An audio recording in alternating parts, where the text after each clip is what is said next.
Like అక్కర్లేదు, subscribe అక్కర్లేదు. మీరు ఇచ్చే కామెంట్ మాకు చాలా ముఖ్యం. దయచేసి ఈ వీడియో చూసిన తర్వాత మీరు మీ అభిప్రాయాన్ని కామెంట్ రూపంలో మాకు తప్పకుండా తెలియజేయండి. మీరు ఇచ్చే కామెంటే మాకు కొండంత బలం. ఆంధ్రప్రదేశ్ అసెంబ్లీ వేదికగా బడ్జెట్ ప్రసంగం జరుగుతున్న వేళ ప్రతిపక్ష నేత వైఎస్ జగన్మోహన్ రెడ్డి అధికార పక్షంపై నిప్పులు చెరిగారు. ముఖ్యంగా రైతులకు సంబంధించిన ప్రవేశపెట్టిన వ్యవసాయ బడ్జెట్ కేవలం అంకెల గారడి అని, దీని వెనుక చంద్రబాబు నాయుడు ఈ పెద్ద ఎత్తున మోసాలను పాల్పడ్డారని జగన్ లైవ్లో ఆధారాలతో సహా బయటపెట్టారు. ఎన్నికల సమయంలో ఇచ్చిన హామీలు గొంగలో తొక్కిన రైతులను నిట్టనిలువునా వంచడమే ఈ బడ్జెట్ లక్ష్యమని ఆయన మండిపడ్డారు.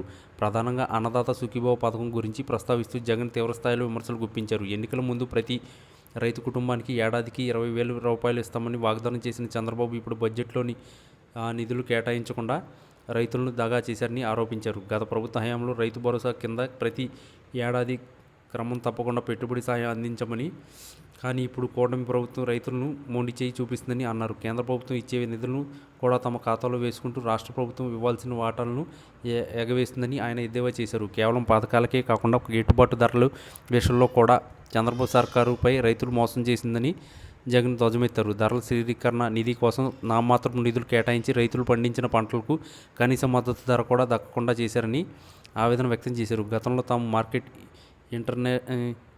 ఇంటరాక్షన్ ద్వారా రైతులను ఆదుకున్నామని, కానీ నేడు మిర్చి, పత్తి, పొగాకు వంటి వాణిజ్య పంటలు పండించే రైతులు దళారుల చేతిలో చిక్కి విలవలాడుతుంటే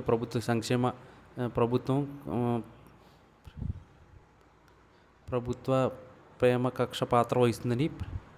ప్రేక్షక పాత్ర వహిస్తుందని జగన్ విమర్శించారు. బడ్జెట్లో అంకెలు పెంచి చూపిస్తూ క్షేత్రస్థాయిలో రైతులను పైసా కూడా అందకుండా చేయడం చంద్రబాబుకి సాధ్యమని ఆయన ఘాటుగా వ్యాఖ్యానించారు. ఉచిత పంట బీమా పథకాన్ని రద్దు చేయడంపై కూడా జగన్ తీవ్ర అసహనం వ్యక్తం చేశారు. తాము అధికారంలో ఉన్నప్పుడు రైతులపై ₹1 భారం పడకుండా ప్రభుత్వమే ప్రీమియం చెల్లించిందని, ఇప్పుడు ఆ భారాన్ని మళ్లీ రైతుల మీదకే నెట్టి చంద్రబాబు తన నైజాన్ని చాటుకున్నారని అన్నారు. ఇన్పుట్ సబ్సిడీల చెల్లింపులో కూడా భారీగా కోతలు విధించారని, ప్రకృతి వైపరీత్యాల వల్ల నష్టపోయిన రైతులను ఆదుకోవడంలో ఈ ప్రభుత్వం పూర్తిగా విఫలమైందని జగన్ సభలో ఎండగట్టారు. వ్యవసాయ రంగం వృద్ధి రేటుపై ప్రభుత్వం చెబుతున్నవన్నీ అబద్ధాలన్నీ ఆర్థిక సర్వేలోని లోపాలను ఆయన ఒక్కొక్కటిగా ఎత్తి చూపారు.